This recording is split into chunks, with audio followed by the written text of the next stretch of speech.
What's up, everybody in Chiefs Kingdom? Here on another episode of Chiefs Focus First and 10 Live with JP, Quentin, and Caleb.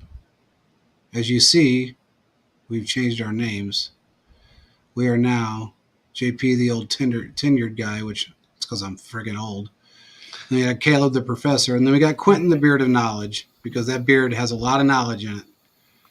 That thing's full of knowledge. Yeah, and a some sandwich. Crumbs, some crumbs from lunch, I'm sure. Yeah, there's a sandwich and maybe a chicken leg, and there's something in there. Yeah. So, he saves it for later. It was once alive. Okay. Oh, good times. Oh, man. Well, we've had some news we got to produce. It's been a little bit of a quiet week to some degree.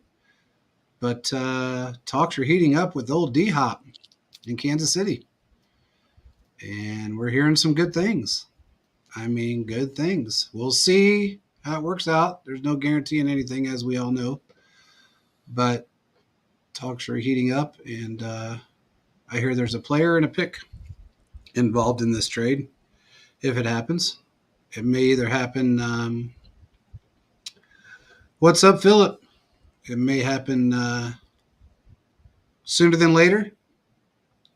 I know Arizona's in not a big rush, but Kansas City might be because every other team wants to make sure that we don't get who we need. Yeah. Mm-hmm. I do find interesting, JP. You said it's a player and a pick, and we see D-Hop's salary. If he comes, he's going to have to restructure in some way and maybe extend it out a little bit. Do you think that's on the table for him? Absolutely. Sure. Okay. Yeah. Okay. Yeah. Because we're at the point he made a lot of money, and some say he may want even more, and that's all understandable. But it's going to come down to, at the end of the day, is that's probably the big issue. And I think that's one reason why Veach hasn't won after a lot of these free agents has been slightly due to that money concern. And he's not going to bring someone in for 1 year. He wants to extend them for 2-3 years out to see what they can do and things like that. Absolutely. And from what I understand, he is more than willing to restructure his contract. He knows no team's going to give him $41 million. So, and that's basically what's left. I think it's $21 million or 32.5, and then is it $19 or $21 million for the following year? He has basically $30 million. His cap hit for this coming year is $30 million. Yeah. That's on over the cap. So if it's crazy how big his cap hit is, right? It looks like when we were looking at that contract the other day, it looked like the Cardinals prorated some of his stuff for later. So they kicked the can down the road for his contract, and that's making him harder to deal. So in 2023, he has a $30 million cap hit, and then in 2024, he has a $25.5 million cap hit. So he's got some big numbers coming up here. And I think that's probably what's holding back some people that are getting involved. And that is just one of the things that I'm hesitant about.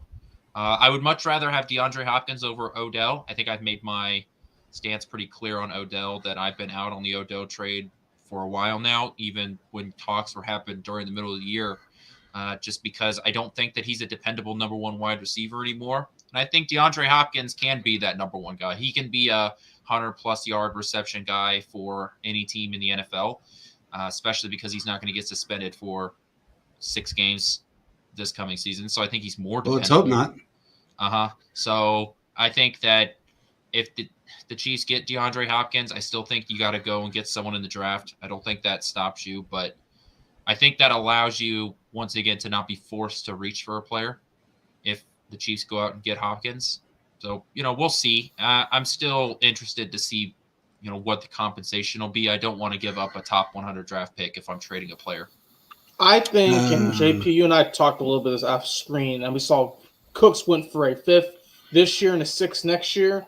I could see possibly a 4th this year and a 5th next year, maybe going down to a 3rd possibly. I will obviously say he's not going for 5th and 6th. I think it'd be a 3rd and a 4th or something along those lines. That's how I feel, because he's a much more high quality player. Yeah. But we see Brandon Cooks everywhere he's been successful. Same thing with D-Hop. Yeah. What I've kind of heard is he is a better player. And look, of course, Cooks hasn't had the opportunity since he's bounced around so much, but it's crazy. I think it is crazy. from what I've understood, it was somewhere between a third and a fourth, and a player. This in this draft, the talks are still ongoing, but that's what I was told. Now, that can obviously change. I mean, it doesn't. I mean, right now, as we said, Veach may be in a little bit of a hurry simply because every team out there, including the Bills, that actually has the money, is going to try and oust us from that getting that player, or any player for that matter that's going to help our roster. I mean, honest to God, we could pick up some guy from high school, and Mahomes is going to make him look good, and somehow Buffalo or the Chargers or somebody's going to try and snag him because they know that we're just going to make him look that much better. You bring in a D-Hop, even an OBJ for that matter, that looked really good in his pro day. Every other team's going to try and take him. It is what it is. What are you going to do? Can't change it. So all you got to do is just roll with the punches. What's up, Chiefs Live? I feel like if you bring – sorry, I'm interrupting. I feel like if you bring Diop in to be your number one, if you bring OBJ just as that third, fourth receiver, it's only going to benefit. Now, Eagles will have to be checked at the door, and that's the concerning thing a lot of people have brought up. But I think it could be doable having a plethora of guys. Oh, yeah. And I think people are not realizing that we still have a great group of guys sitting in the practice squad. And they have a lot of faith in Justin Ross. And every time I talk to someone, it's the same thing. He's in really good shape. He's basically 100%. He's been learning the playbook. Justin Ross, I think, is a quality player, or John Ross, I should say, is a quality player that can make a difference on this team. He's fast. He runs good routes. He just needs a good coach. He needs to be coached up. And I mean, they wouldn't have brought him in if they didn't have any kind of faith in him at all. So, I agree with you. There's a lot of options there. there I is. did pull up the Chiefs draft picks for this upcoming season. Just kind of looking at them, focus on the third round pick. They have the third round pick. They have pick 95. They have 2 fourth round picks, 122 and 134. Pick 122 was from the Tyreek Hill trade, and then their fifth round pick is 166. So, I mean, they could put a package together, give away maybe 1/4, maybe give away their fifth or do something along those lines. But I think it's very possible with their selections and the draft composition they have, they could probably feel comfortable giving away probably that fourth round pick and a player, or maybe package a couple of different picks in there. I mean, we've got a bunch of – we have also looking at it as a whole, we have 2 6th rounds and 2 7th rounders. So I think it's going to work out regardless. They could get some type of deal done, but money is the main issue. And also, they need a quarterback. So if they're looking to go after a late-round quarterback, Bennett's sitting there. So he's a good quarterback. He's that Brock Purdy-style quarterback. But if you want to go after a quarterback and you're not wanting to, you don't have the draft capital to grab one of the first 4 that go, you got him. And I think he's going to go probably – he could even go undrafted, So we'll just have to see how that plays out. But if they're wanting they're hard to deal with. I mean, granted, the GM that was there is gone, and that makes it a lot easier for us. He's a jack-off, and I'm glad he's gone. He stepped down for health reasons. He stepped down for crappy reasons because he's a terrible GM, and it probably did give him some stress issues. People, threatening him and stuff. But it is what it is. We'll just have to see how it plays out. There's definitely going to be a move made. They don't have the money to keep him. They're in no rush to do it right now. But I don't think anybody's knocking on his door at this moment until everybody knows that it's very serious with the Chiefs. Once they figure out that the Chiefs are very serious and this is moving in a direction that he may sign with us, then you're going to see people knocking on his door trying to offer him something. And I think he's at a stage in his career when he just wants a ring. So, I don't know. We'll have to see how that plays out. Hey, man, guess who's back? Guess who's back in the flock? Back again. Naughty. Back again. Naughty, baby. I'm glad. He's back. He's a quality player. I mean, you had to keep either Derek Nottie or Colin Saunders. You can't literally let the entire defensive tackle room leave except Chris Jones. So they brought back him. today. That was the news that broke today. So I think right now their defensive tackle room is Chris Jones, Noddy, and Treshawn Warden. So, you've got Chris Jones, who's the best defensive tackle now. I don't know if we'll have to see what Aaron Donald does, but at least last year he was the best defensive tackle, and you just need to be able to put some stuff around him. Derek Notty's a good rotational piece. He's a guy that takes up some spots, in the A and B gap and is a quality player. So I'm excited to see him back. Like I said, you had to bring back either him or Saunders. You had to. Absolutely. I wish it would have been Saunders. I really do. I mean, I wish it would have been Saunders, but what are you going to do? You can't change it. I understand that the money is something that you really have to take into consideration, and there's a huge difference in the two paydays. So, Noddy played an integral part, in my opinion. I think he did a good job, but I still would have rather had Saunders. He's more of an athletic player, in my opinion. I mean, we've seen what he can do. I agree with you. I mean, what we saw is Saunders kind of, yes, he had injuries. He did really, really well starting. Noddy has done his thing, and hopefully he can take that next leap forward. I think is like a 1 year, or is it $4.5 million? Were you guys able to catch how much? Yeah, money it was? I think that was. I think it was 1 very year. cheap. It was. I was don't an see. I inexpensive deal. see after this year they're probably going to end up drafting another person, kind of helping that room. They may get two people. Free agency could be another thing as well. We're also going to see they're going to find someone probably that's cut on to the team's roster and gets brought with the Chiefs. I mean, there's a lot of different options. So, yeah, this works for now. I'm happy for Noddy. He's back and everything. But I just won't be surprised if they get upgraded at the position, specifically looking into next season. Yeah. Oh, I forgot to mention one other team that did show interest in D-Hop, and you guys are going to giggle, is the Raiders. He's not going to dysfunction. He's not going there. Not to the toilet bowl. City. Yeah, I will tell you that they showed interest, and that's He's just not going there. No, hell no. And why would he? I mean, is he going to be second fiddle to Adams? Come on, man. I mean, it's going to sell some tickets, but they'll be in the same position by week 5. Oh, the season's over. Oh no! Yeah. Be like, I want to be gone. When they're 0-6 at that point, it's just like, yeah. Yeah, let me go to the one quarterback in the NFL in 2023 that struggles to throw the ball down the field and doesn't understand the team that he plays for. Hey, man, look, if you're pretty much agreed upon a deal and it's a week out from your press conference, wouldn't you think that you would have spent more than maybe 30, 40 seconds learning about the team that you're going to go play for? I probably would have. We learn about teams we don't play for. Jimmy Garoppolo knew nothing about the Raiders. When I say nothing, I mean nothing. His press conference was Valley Girl. It was like Valley Girl. It was listening to somebody talk. It was almost like a Miss America pageant. He didn't know what he was saying. He was just saying it to say it. What's up, Reset?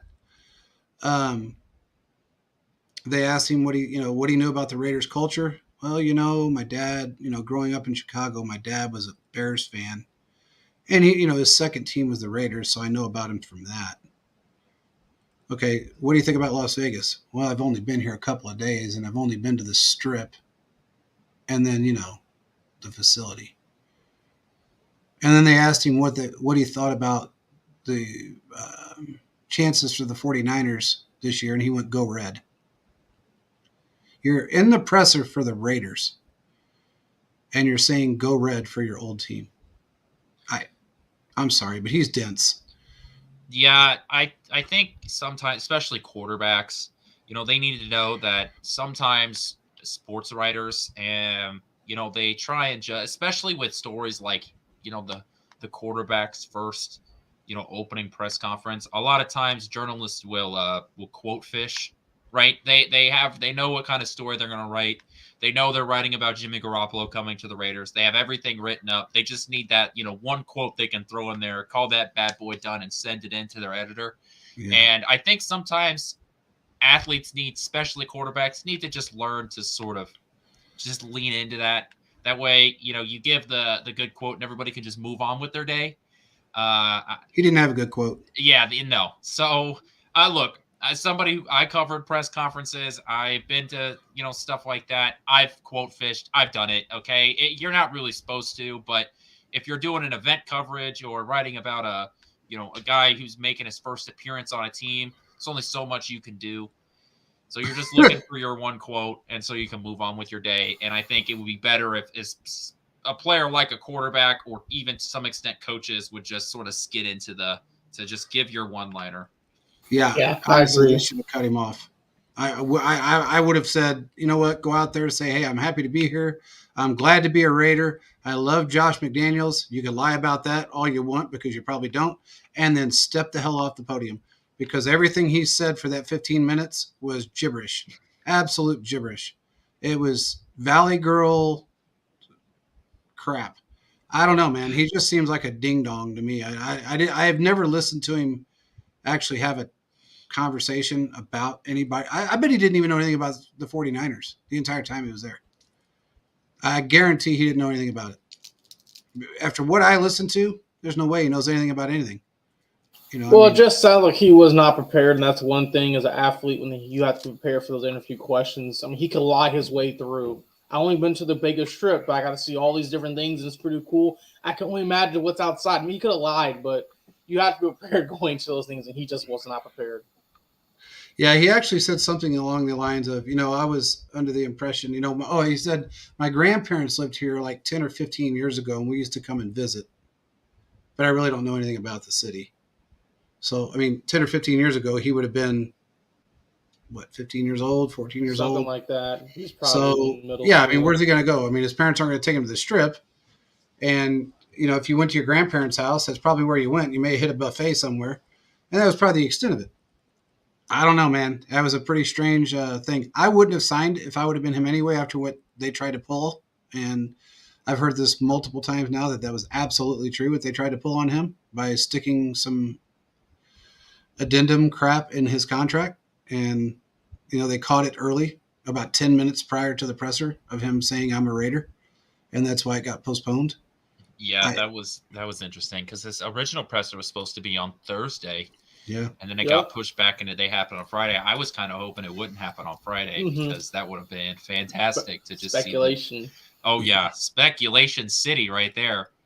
I honestly didn't think it was going to happen. And the guy that told me here about that situation, he even said, I don't know if this is going to happen. I don't know if his agent's going to allow it. And, I don't know where else he would have went. The Jets had no interest in him because they're all in on Aaron Rodgers, which we'll get to here in just a minute.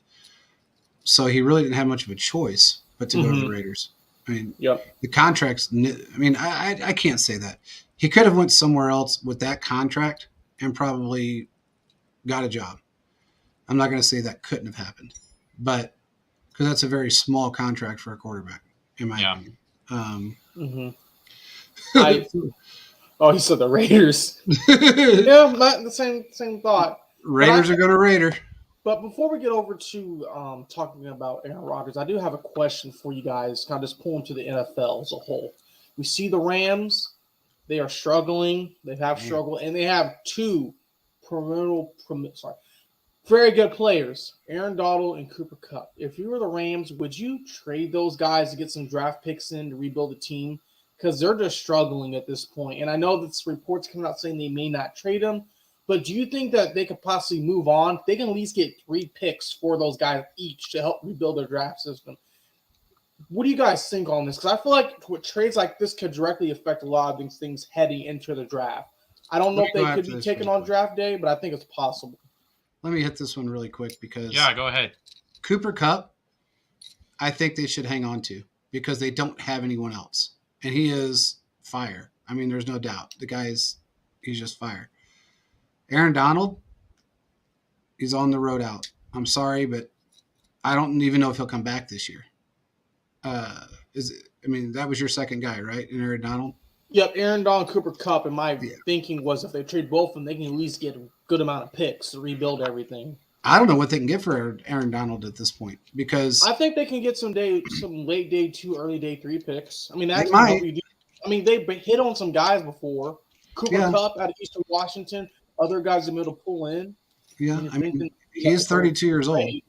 Yeah, I guess that's the thing. He's 32 and he was going to retire after that last Super Bowl win. So they talked him into coming back. I don't know what his plans are this year, but he had a really bad year last year to his standards anyway. It was a bad year. I still think he came in second, but it was a distant second, compared to Chris Jones. But I don't know what they could actually. I think they probably should move on from somebody. I just don't know if they draft that well. They draft in the back end really well.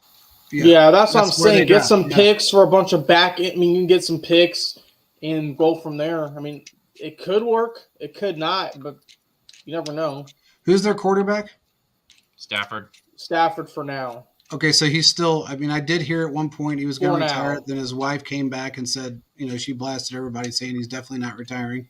So apparently, it was like that movie where was it Draft Day where Dennis Quaid got the hell smacked out of him from his wife because he wanted to retire and he couldn't hardly walk and move and he didn't know his name. That's pretty much what Stafford's going through right now. I think his wife is smacking him around saying, "You're not retiring. You're not old enough to retire.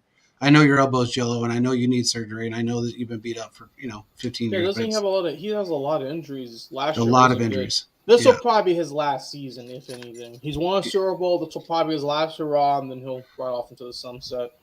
After what happened last year, I got to tell you, I would have ran the hell off. I mean, but who knows?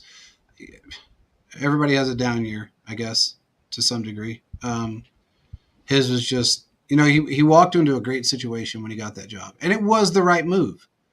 I mean, no matter how you look at it, moving on from Jared Goff was the smartest thing that the Rams did. He's not that good. He's good, but he's not great. And that was a smart move. They got a Super Bowl out of it. A Super Bowl win, I should say. Yeah, and it's even more crazy that how we look back at that team and that they made it to a Super Bowl against the Patriots. Worst Super Bowl of all time, but still they made it to a Super Bowl. Yeah, I think that was a 13-6. If I'm not mistaken, that was 13-6 was the score in that game. Am I right? I don't remember. I think you're right. Something small like that. Horrible. Yeah, there was people. Super Bowl. Yeah, there was people watching like Judge Judy and flipping over to Jeopardy and trying to find the prices right. Nobody cared about that game. I mean, it was probably the worst rated Super Bowl in years, but it is what it is. I mean, Brady's Super Bowls are starting to become very underrated Super Bowls towards the end because people got tired of him. So it is what it is. But wait a minute. Real quick before we get into the Aaron Rodgers thing. I heard something about Brady. Go ahead. That's fine. Go ahead. That's fine. No, I won't guess. I want you to spit it out. Come on, you're the beard of knowledge. You got to spit it out. I wasn't gonna give my insight to what Caleb asked. Give, he asked us give your both, insight. and then okay. Give your insight. I disagree with you. I think that if you're gonna trade Aaron Donald or Cooper Kupp, you should trade both of them. Just do everything. Don't half-ass it. Okay. If you're gonna take it down to the studs and. It was an accident. It didn't. It just. I mean, don't worry about it. If you're going to break it up, break up the whole band. Don't just let the drummer get away. All right, just sell it all out. It never works when you try and find replacement parts. So tear the whole thing down to the studs and rebuild it. You were able to keep your coach there. I think that you should trade away if you're going to do it. Just trade them all away. I think that Cooper Kupp and Aaron Donald are sort of the pieces to that team. And if you're even thinking about getting rid of one, you should get rid of both. The Aaron Donald contract, I'm not sure how tradable it is because it has 2 of those void years at the end of it. So technically he got like a 5-year extension. But the problem is that the last 2 years on there are void years to where that's just so they can finagle the salary cap. So I'm not sure what teams really want to deal with that sort of void year stuff. I know that Kansas City will never see Brett Veach put up void years in contracts because I think Kansas City is so traumatized from our previous GM and how he messed up contracts. So I don't think that anything of those contracts will make it here in Kansas City. And then on Cooper Kupp, I just think that you don't have, if you really are just looking to, get them picks as the opposite to F them picks, Cooper Kupp can get you something. There are a lot of teams in the AFC that could use a wide receiver, and I'm not even talking about Kansas City. I'm just talking about, think about how competitive the AFC is. And if you don't have that guy at quarterback, the next equalizer is an elite wide receiver. Look at the Vikings, for example. They don't have that guy at quarterback, but they got, arguably the best wide receiver in football, and that makes that offense dangerous. Absolutely. So while I don't think Cooper Kupp is that guy, I don't think he's, the best wide receiver. I don't think he's that level, but he's a heavy possession receiver that gets open, and that is extremely valuable in a conference that is extremely competitive. I absolutely agree with everything you just said. And I also think that if Sean McVay has another year like he just had, he will retire this time. He was contemplating it last year. And I think, man, look, dude, the dude's 37 years old. Okay. If I had that kind of money and a hot ass wife or girlfriend or whatever she is now, I'd be riding off into the sunset with my money. Well, probably what he'll do is, if it comes to, he'll take a year. I mean, he's only 37. That's it. Take a year or two off, come back, get traded to another team to help build him up. I mean, he can do things. I mean, it took him time to get to a point where he's at. I mean, we look at the Rams from what they were to what they are now. They're a lot better. They used to be terrible, and he helped build them up. So I feel like if he has a point where he doesn't want to be there, the thing may be this.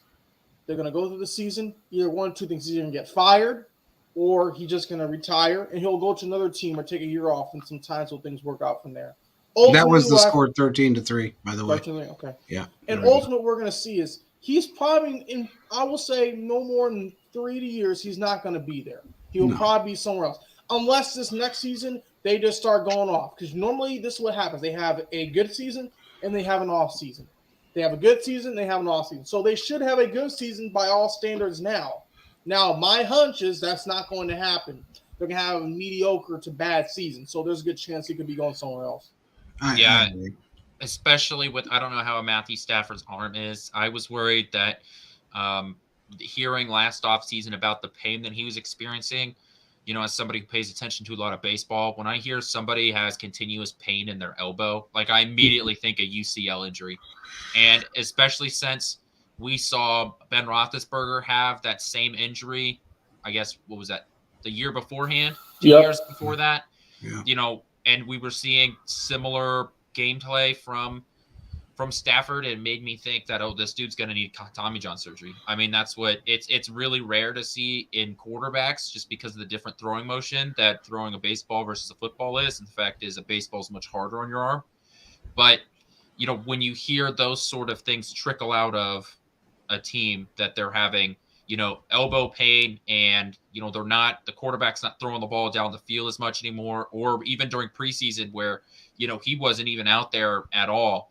He wasn't at practice. Like, all these things make me think that, man, that elbow's causing him a lot of pain. And even if, he's able to get better this, with the amount of time off he took, who's to say that doesn't, come back up week 7, So that's why I just think that if you're the Rams and you really want to be fully committed to the build, Cooper Kupp's 30 years old. I just think you got to commit to it. I agree. I feel like as far as Stafford is concerned, I saw a little bit of that in Josh Allen this past year. Yeah, he had that the injury. Exactly. And he decided to opt out of surgery, which I think was pretty stupid. I would have had the surgery done because I know what the pain of Tommy John's is. I know what it feels like, and there's a lot that goes into it, and it doesn't go away. I mean, I can just tell you, the burn is insane. That's what I think.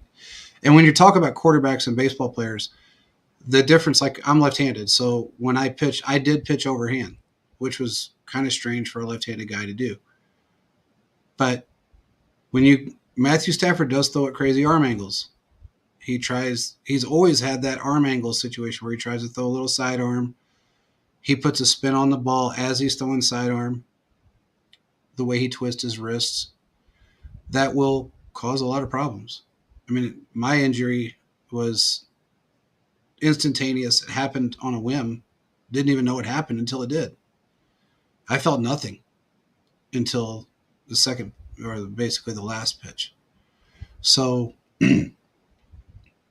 football, it's so much harder to throw a football with Tommy Johns than it is a baseball. The weight's different. Your hand's different. The way you hold the ball is different. Your arm angle is different. Just everything is different. And if you're trying to launch a ball 45 yards, 50 yards downfield, that's difficult to do. I mean, I lost 8 miles an hour in my pitch, and I lost probably 4 pitches, a lot of motion. And that was with a baseball. So you can imagine what it would be like with a football. Different situation altogether. So I agree with everything you said. So we can go to Aaron Rodgers really quick. Shit. Here we go again. That's funny. GTA. Yeah. Good one, JP. Yeah, Aaron Rodgers. Now this man, I think between the Jets and Aaron Rodgers' mushroom retreat, I think he really screwed up. I am telling you now that he made a giant mistake. There is no quarterbacks left in this league that you're going to want to go out and pay big money for. Everybody signed. The last one was basically Jimmy Garoppolo. Derek Carr's gone. Jimmy Garoppolo's gone. There's nobody left. If you're the Jets, you should have made this deal happen a long time ago. Green Bay, on the other hand, played it fairly smart. They let it drag on. They waited for everybody to be signed. And now they're holding the cards. They've got everything in their favor. I mean, they can go out and ask for whatever they want.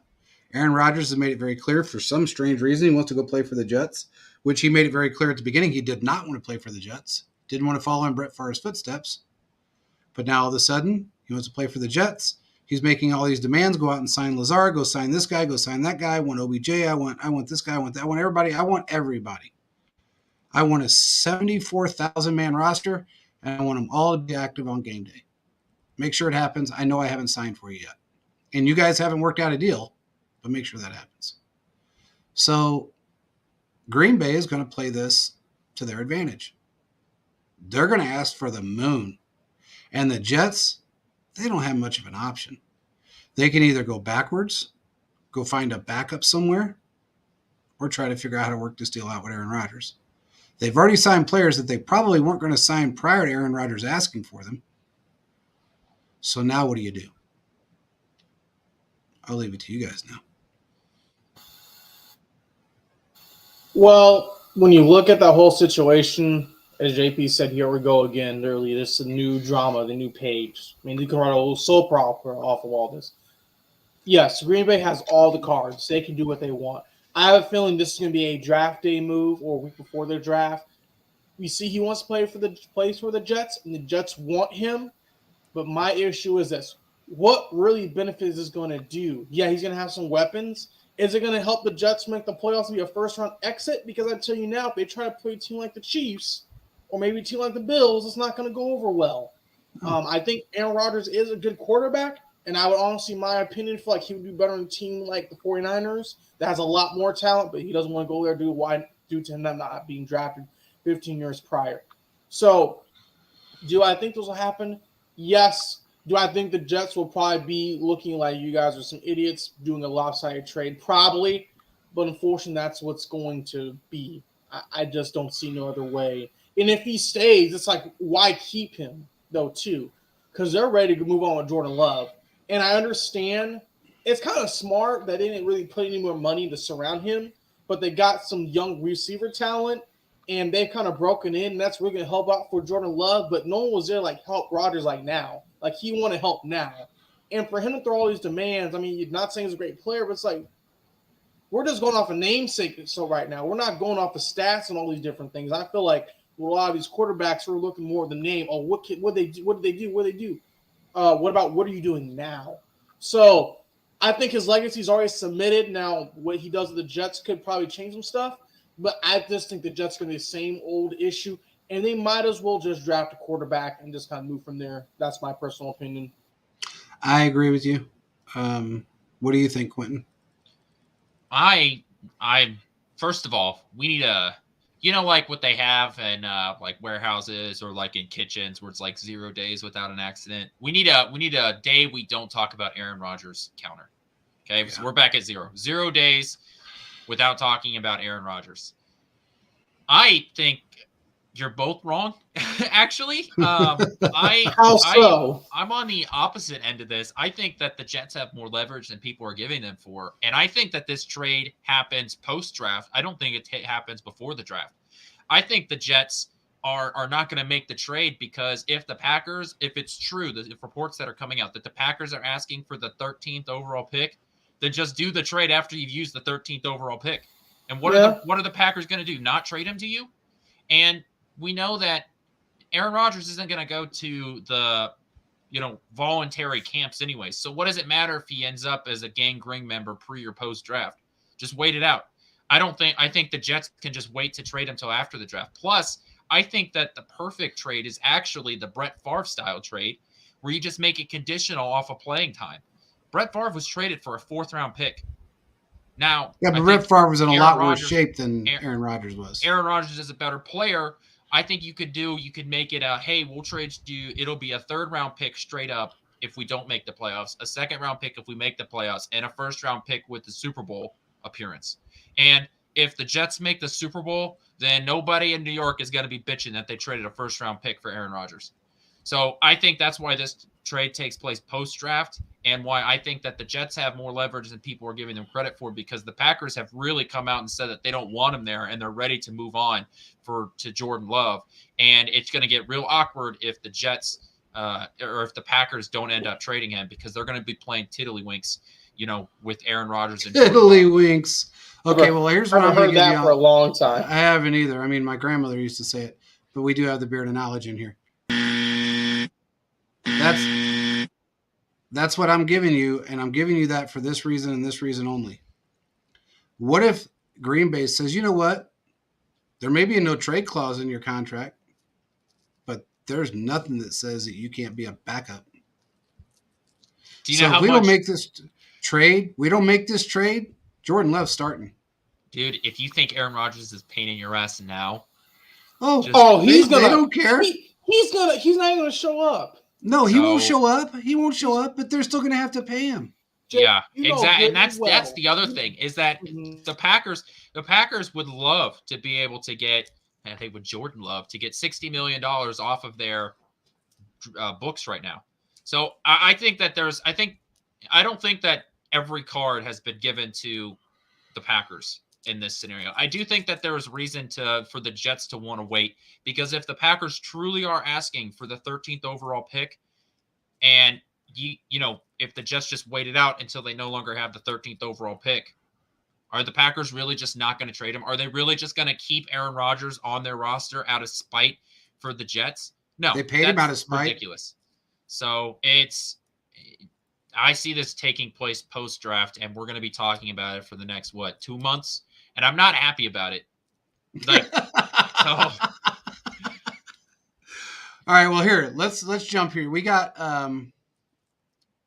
tell me if I'm pronouncing your name right. It looks like Kaylee or Kale, one of the two. He says, I'm a sad Raiders fan. I'm sorry. You could come over to the good side. I think we told him that last time. Just come on over. Come on over, man. I mean, look, there's no harm.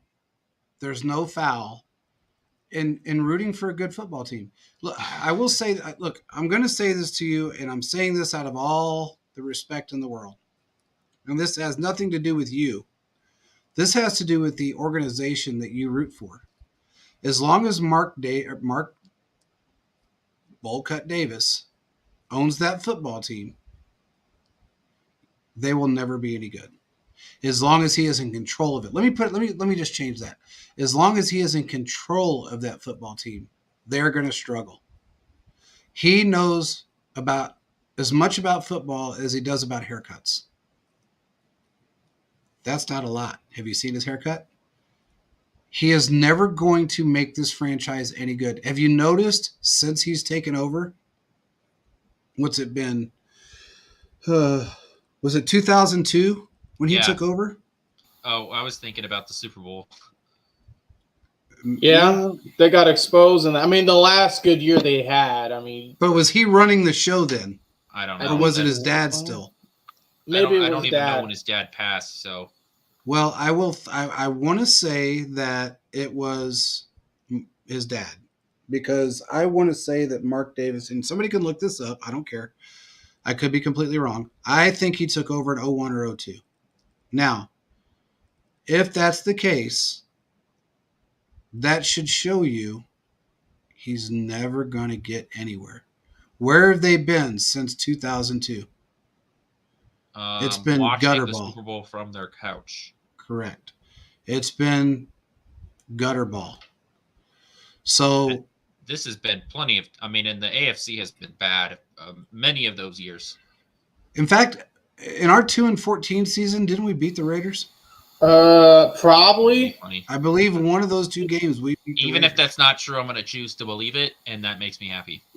I mean, as you guys are saying, AC West has been pretty bad. Well, before Alex Smith got there, that period was pretty bad. I mean, you had the Chargers pretty much as winning the division, same with the Broncos, and now we see the pendulum has swung to the Chiefs. Correct. And what we're seeing is just like, I looked it up. I think he basically kind of took things over in 2011-ish. I think that's correct. Don't quote me.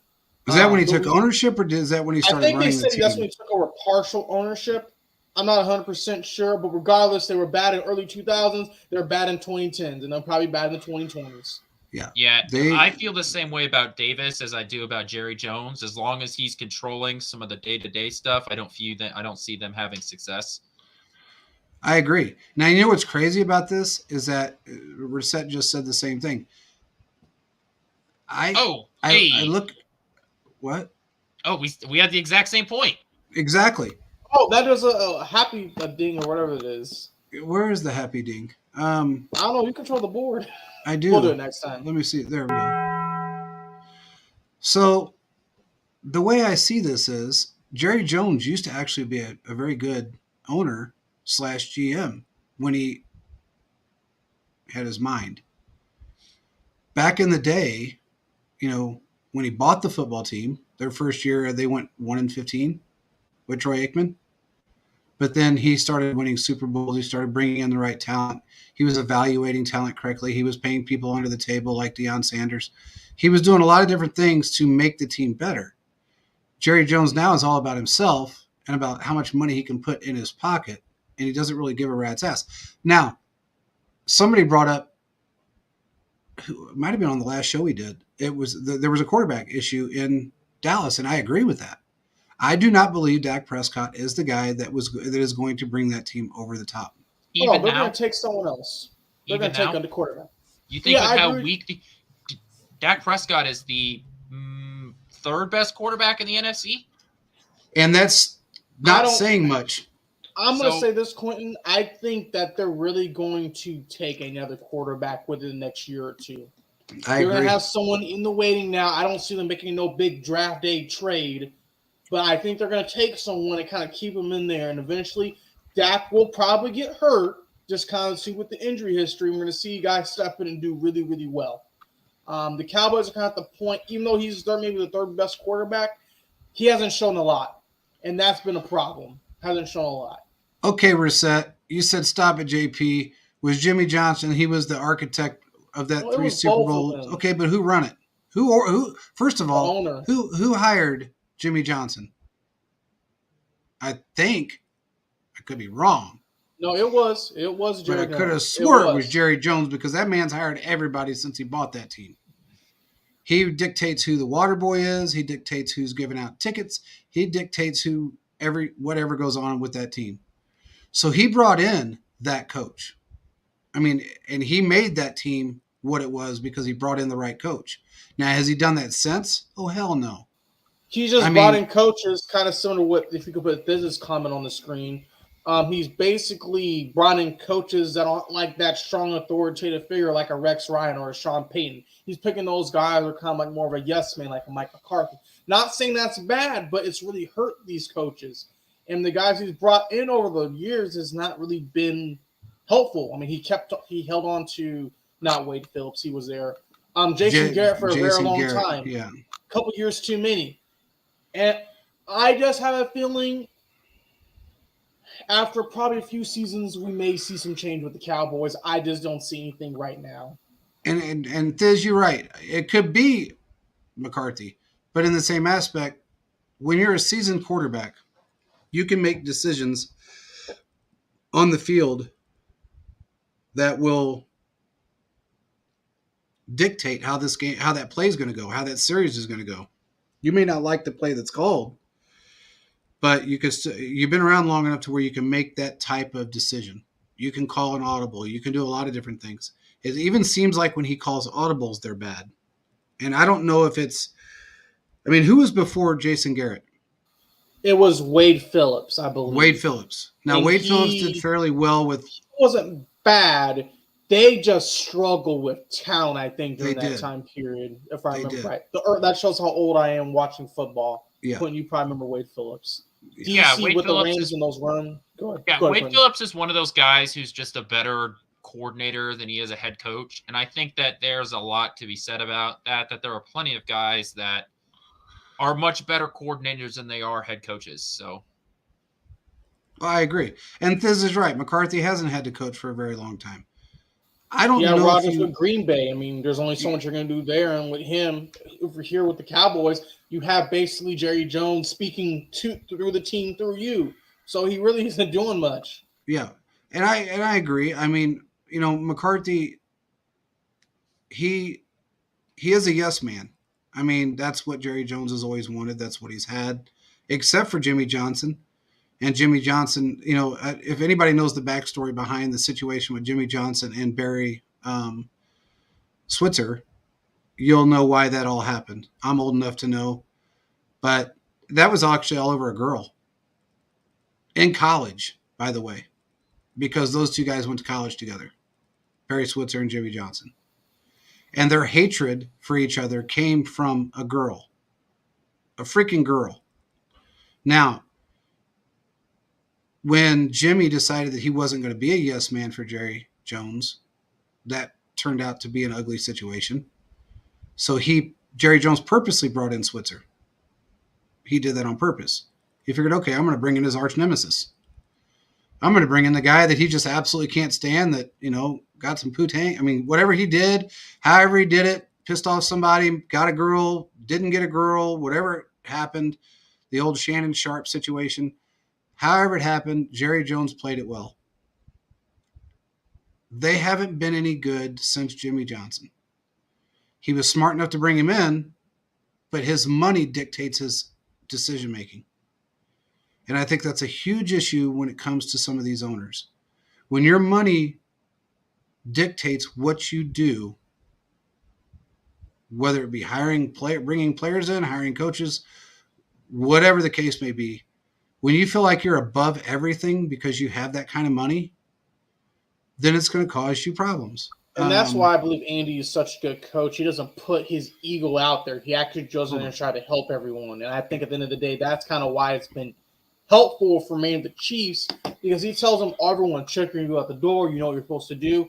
If you can't get along with Andy, I don't know how you can get along with anyone. So to see Andy Reid probably see all these issues, and he's probably heard a few things, he has gone to a level that's been a lot better than we see a lot of the coaches and owners, especially when you have a guy like Clark Hunt, very helpful with the team. So with all those things, I think it's very helpful along those lines.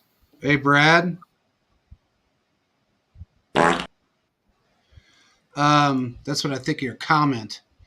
Anyway, we're talking about Dallas because we were talking about bad coaching. You came into the show late. What were you doing, huh? Anyway, I have a question that we could have a good discussion off of. Let's do it. No, we know Jalen Hurts is the best quarterback in the NFC. Okay, like that, hands and above. That's not an argument. Who is the next level of quarterbacks in the NFC? Like out of all the NFC quarterbacks, who is the second best? Because I think there's like 4 options, and none of them are great. It's Kyler Murray, Kirk Cousins, Dak Prescott, And to me, Aaron Rodgers is a Jet at this point. So I don't think he really counts as an NFC quarterback. I'm throwing him out of this conversation because he's not a Packer next year. So who do you have as the next best quarterback in the NFC? Is it Noodle Arm Matthew Stafford? Nope. I'll be honest with you. I have one guy in It's mind. so hard Go because ahead. they're all just kind of. Did you say who's after Jalen Hurts? Yeah. I have one guy in mind. Is it I mean, He it may goes be against better my than Jalen point. Hurts. It may go against kind of go. And I would say this: you could make the argument in a year or two that's going to be Justin Fields. That's probably what you're alluding to, JP. But when you look at it now, I mean, this is going against what I said earlier. But you may have to put in a Dak Prescott as much as I don't like it. He's gone in there, but the quarterbacks in the NFC is just not strong. I don't know. I would probably put Stafford and sorry, I don't know. I would put Stafford. I would put Cousins and Prescott on the same level. That's the only thing I can think of. This says Daniel Jones. I think he's just trolling. Maybe I don't know. Purdy's hurt. We don't know what he could do. I mean, you got to see success over a couple years. I mean, it's just kind of bad. Yeah, I mean, he had surgery a week ago. So I don't even know. And what do we know if he's going to be the same? We were talking about the problems that Matthew Stafford has. I mean, he tore his elbow. So what do we think that, is he going to be the same quarterback coming back? Not that he was all that great anyways, but that's a discussion that we've had. Hey, man, 7-0. Leave the man alone. He went 7-0. And it was a clean tear. Okay, the tendon was a clean tear. Hey, Corey, just really quick, we do talk about the Chiefs the majority of the time. You just came in a little late. We were talking about the D-Hop situation. We talked about Noddy coming back. We talked about maybe Frank. Oh, we haven't talked about Frank Clark yet, but I did hear some rumors about maybe Frank Clark coming back at some point or another. But yes, what do you say? Oh, but yes, we do talk about the Chiefs 98% of the time. When there's not a whole lot to talk about, we talk about the entire NFL. And sometimes we throw a fart in here and there, but that's just what we do.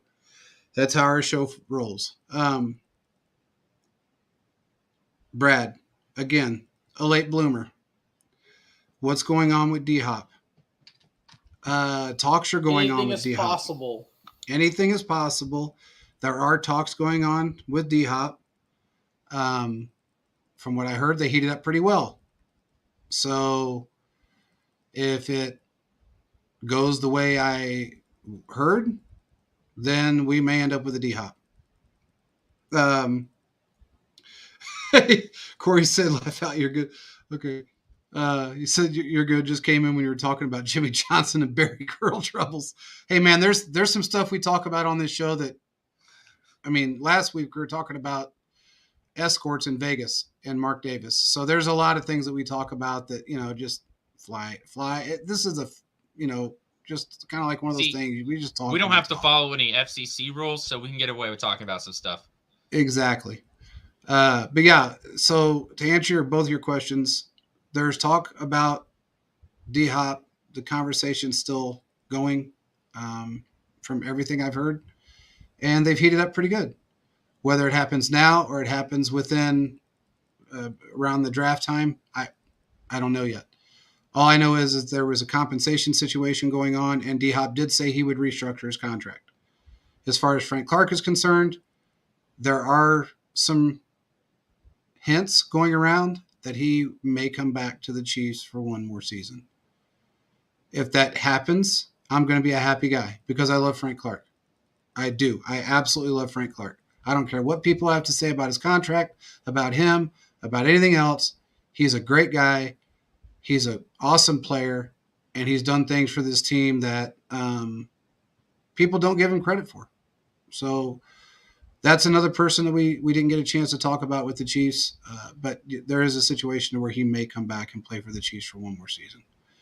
Highlight Brad's comment where he asked if he has a no trade clause. I assume he's talking about D-Hop, because if you're talking about DeAndre Hopkins, they removed his no trade clause out of his contract because of his suspension.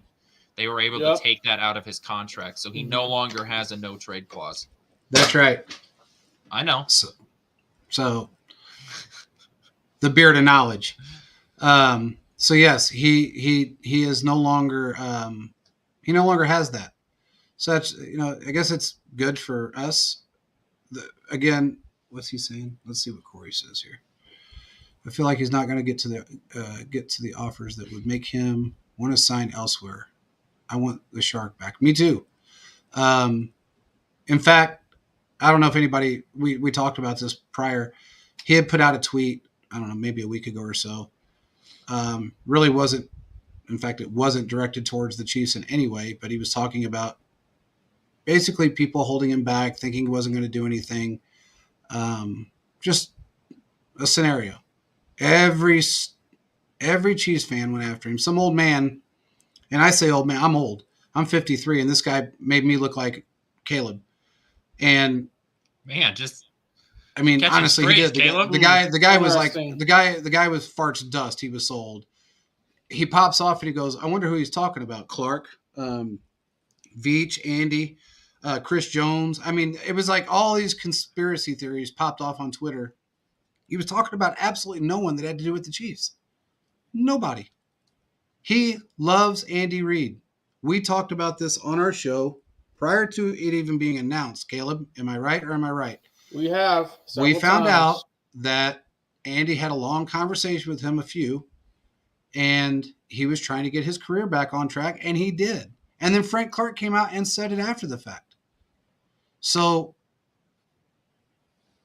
everybody that wants to doubt him and down him because he has a lifelong stomach issue that will never go away, or they think his contract was too big, you don't know football, because his contract was market value, and he was a premier edge rusher at the time of the signing. You cannot back off of that because of something that happened to him 2 years later. You just can't do that. So if Frank comes back, I'll be ecstatic. And we were lucky enough to interview the man, one of the nicest people on the planet. And we did it during the season, which most people cannot do.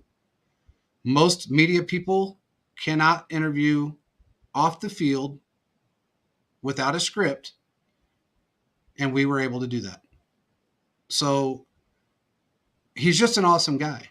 I can't say enough about that man.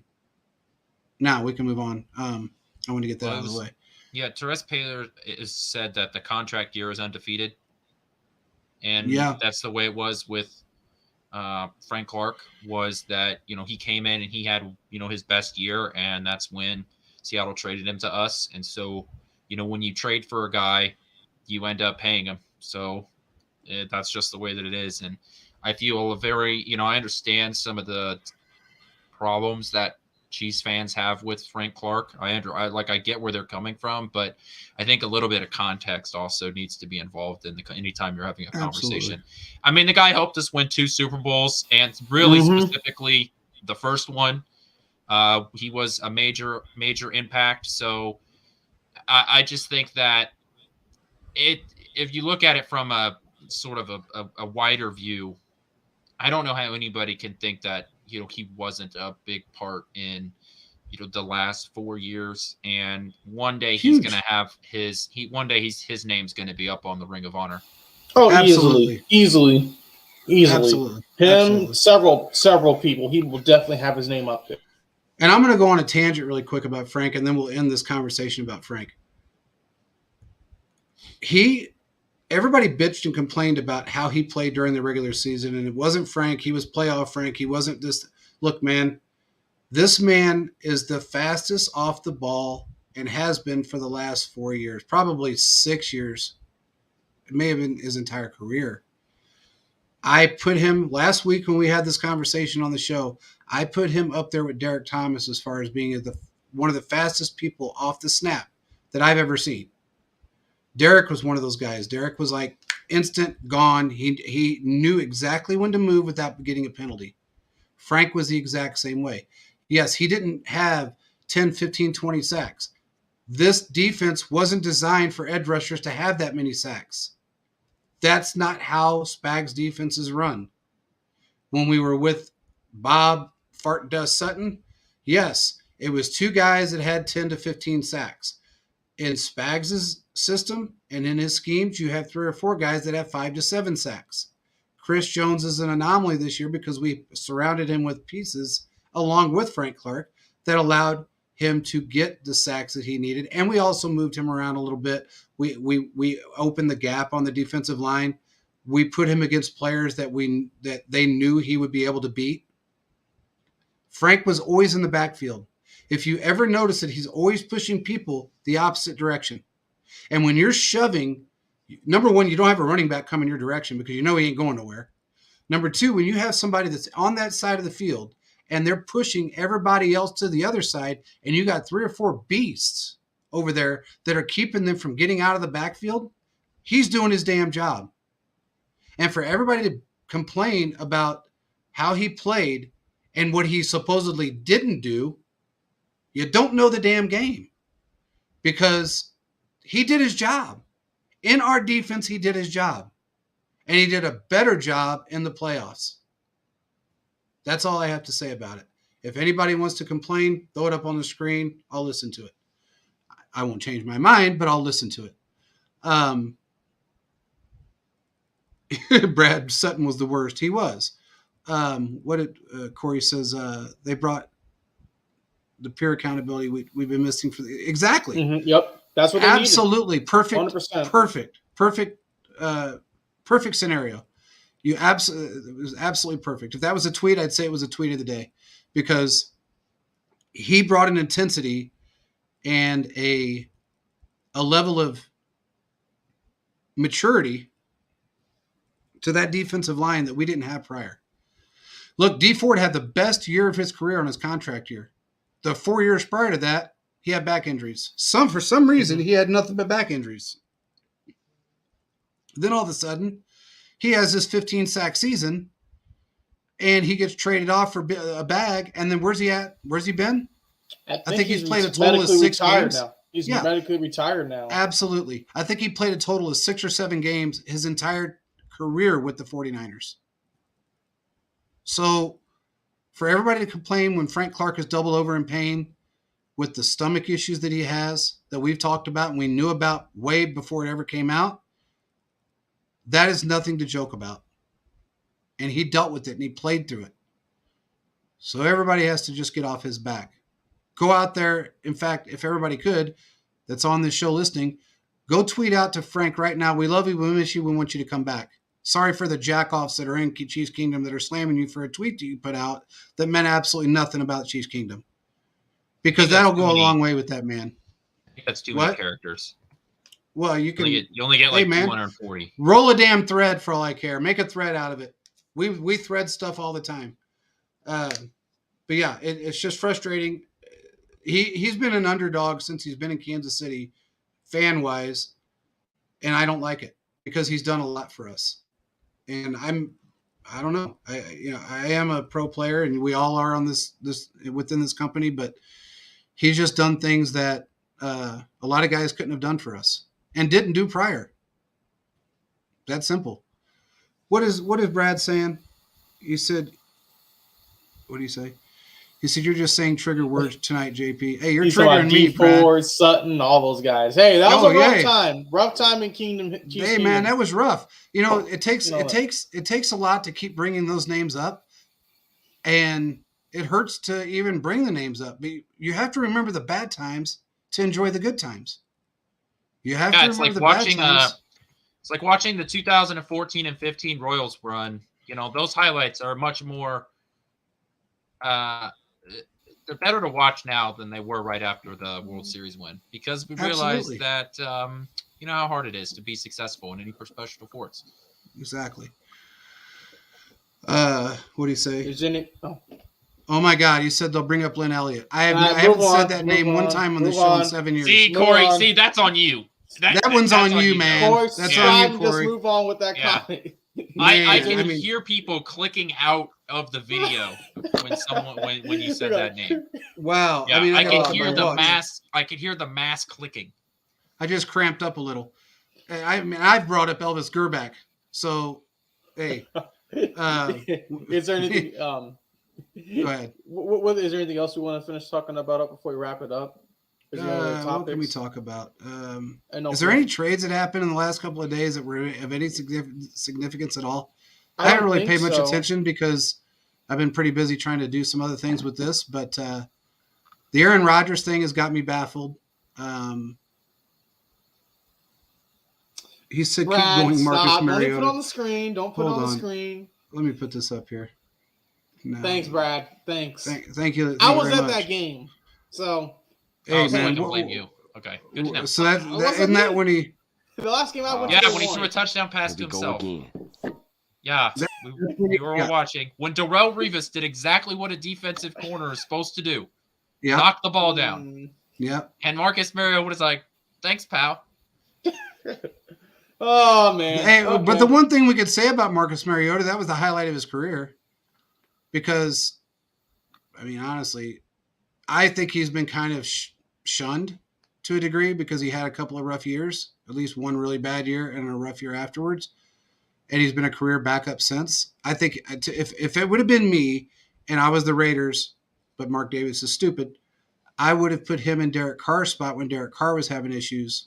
If they really had plans on moving on from Derek Carr, he's a more mobile quarterback than Carr is.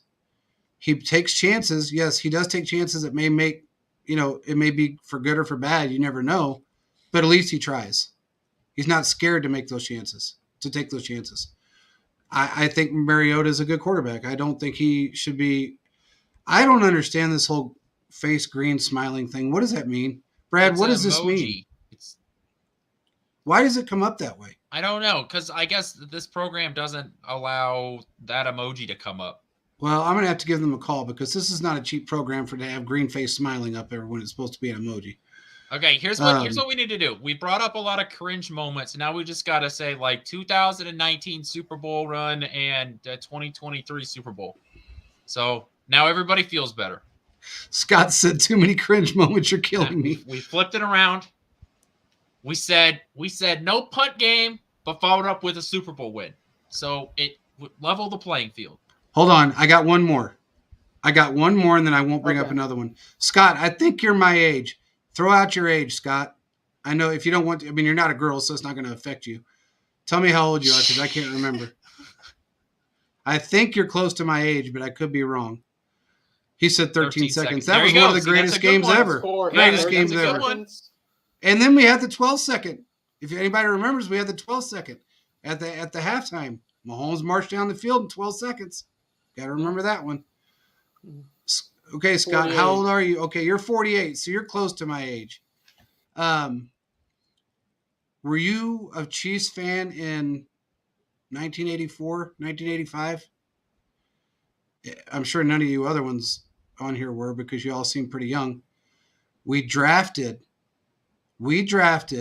one of the absolute worst quarterbacks that's ever played this game over three of the best quarterbacks that ever played the game. Oh yeah, over. What was that quarterback's name? Does anybody here know that quarterback's name? Gerback? No. No. Gerback was the No. 90s. No, was it? Is it not Lynn Elliott? But it was I forgot the over. name. It was over Dan Marino. It was the Dan Mhm. Marino draft. Yep. It was over it's Dan Marino. It was Marino's. over Jim Kelly. Yeah. Todd Black. Todd Black, Todd, there it is. ugly Yep. ass Good job, Blackledge. Brad. Brad, finally, I Not knew it'd good. take you a second to get that Google pulled up, but you got it. Todd Blackledge, to me, was, I don't know if there was a worse draft pick given the fact that everybody else that was in that draft that year, that I think it was probably went down as the worst in the history of football.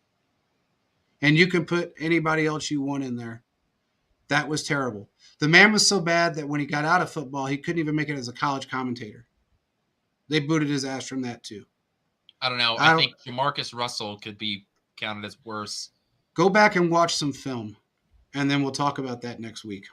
because I think you could say because one, he was talked about. He was highly. Jamarcus Russell was talked about. The next coming of Jesus, about how good he was supposed to be. And Well, yeah, I think there's a real argument for because Jamarcus Russell is one of the all-time NFL busts. Let me see. I will something here. say this, and we won't need to get to this time around, but he had to deal with a lot of stuff in college that did spread over to the NFL.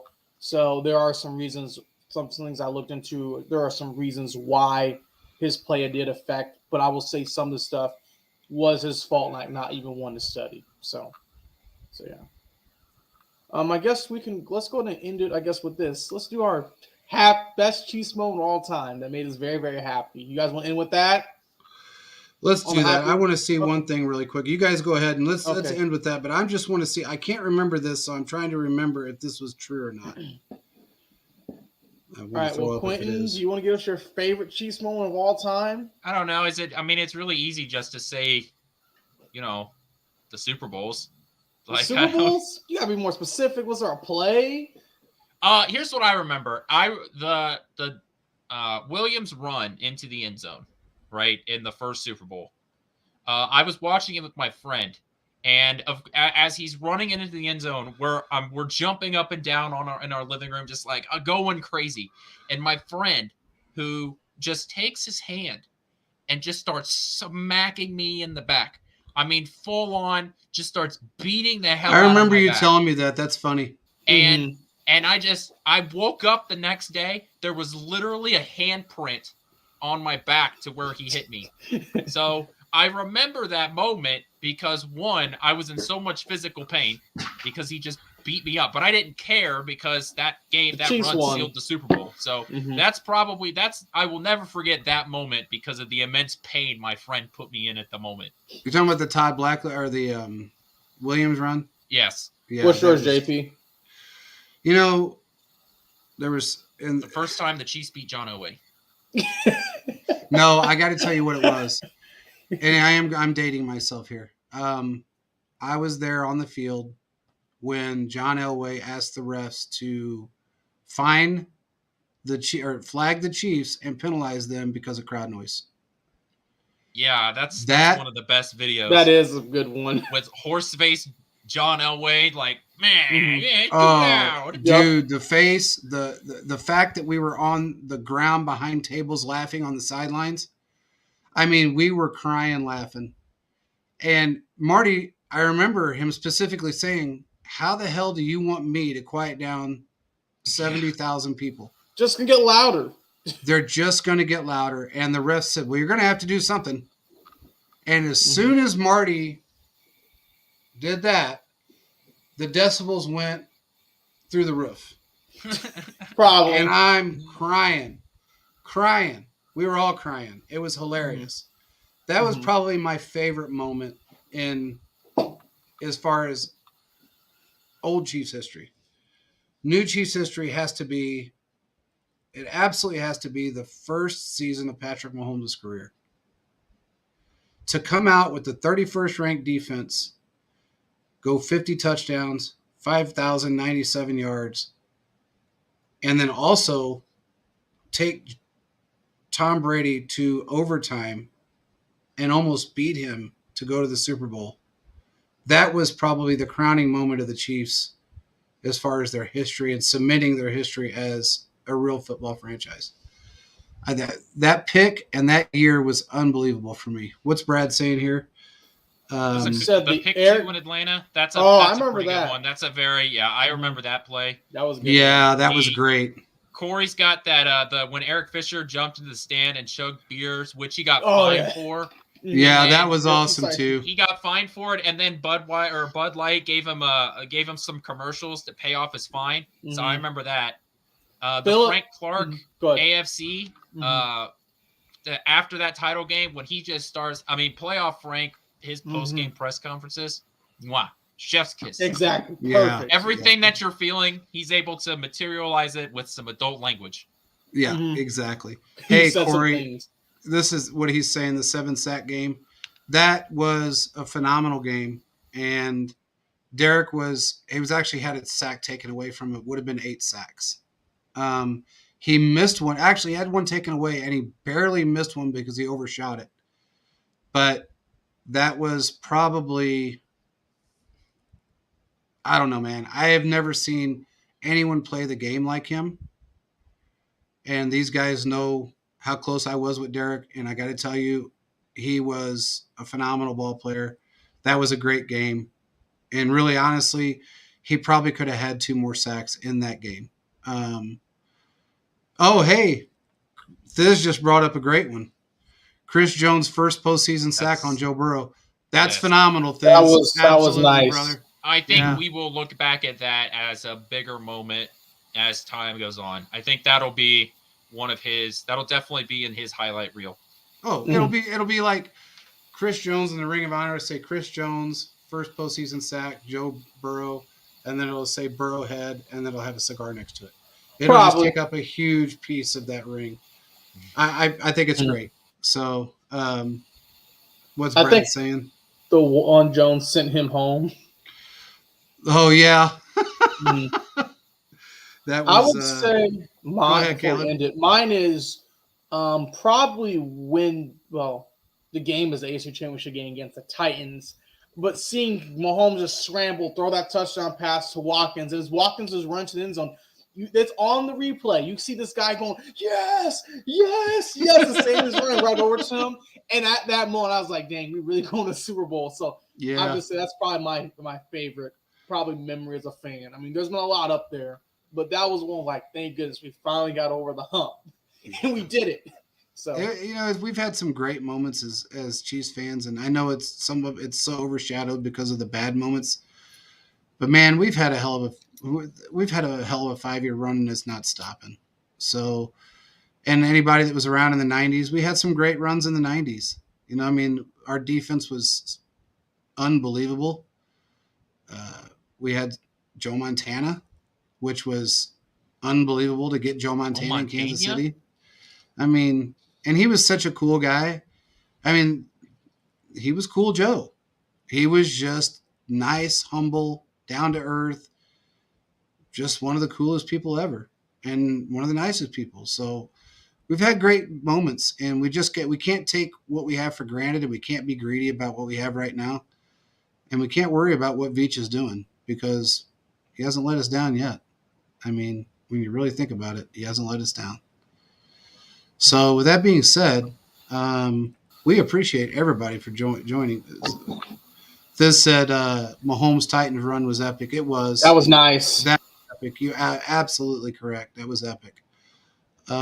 Listen, everybody that joined in, we appreciate you joining in. Corey, I don't know if you've been on before, but I appreciate you coming on. Make sure you like and subscribe. Tell your friends to like and subscribe. We are doing some new things. We got a giveaway going on Twitter right now. Check that out. We have a new giveaway from Foco Sports, one of our sponsors. They're giving away some cool stuff. We got a lot more things coming up during this season that we're working on, and we're going to continue to build. So don't miss out on it because we're doing things that other places or other outlets are not doing. I'll just put it that way. So with that being said, we appreciate everybody. So I want to say one thing to everyone. We are looking for people who want to write. And I put out a tweet, and I've already gotten 5 people interested. So if any of you guys are interested in writing, please send us an email to chiefsfocuswriters@gmail.com. Please send us an email there or also DM us on Twitter. Been checking those. We've got about 5 people who have been interested. If you are interested, please reach out. That's all I want to say there. Definitely. And also send in a sample article of what you can do. You know, I mean, that's the best way for us to get to you back to you quicker. We don't have to go back and forth. Send in a sample article through that email, chiefsfocuswriters@gmail.com. We'll read it. Make sure you give us your contact information, and we'll set up something with you guys because we are really trying to bring in some more writers. We want to put out 3 to 4 articles a day, and we can do that. So with that being said, one other thing before we go. You just cannot wrap it up. Well, look, hey, You're like a TV show that should have ended 2.5 seasons ago. You just hey, keep man, you know rolling it what? out. This isn't Friends. What we're trying to do. Yeah, this is actually good quality. It is. It's good quality. Zinger. If anybody has a podcast or knows someone that has a podcast, whether it be in a different team or a different city or whatever the case may be, and they want to jump on our show and do a collaboration show, please send them our way. They can DM us on Twitter. They can email us, whatever they want to do. We want to start collaborating with other fan bases, other podcasts, and we have some concepts that we want to put together for that. So make sure that you send that out too as well. And again, like and subscribe. We appreciate everybody for showing up, and we will see you guys again on, was it Thursday or Sunday? Which one is it this week? Wednesday. We got one tomorrow. Oh, we got one tomorrow. On the other website. No, we can't let that go. I know you guys say I don't want to let this go, but we can't stop this. We're on a different YouTube channel on Wednesdays. It's Tuesday, Wednesday, Thursday, 8 p.m. Central Time. On Wednesday, we are on Fantasy Sports Corporation. Just type it in on Twitter. We do a show every Wednesday night for them. We got some cool concepts coming up for that as well. And we're going to be doing some giveaways and some other things with those guys. So make sure you tune in. Now I will let you all go. Have a good night. We'll talk to you guys tomorrow night. Peace out, everybody.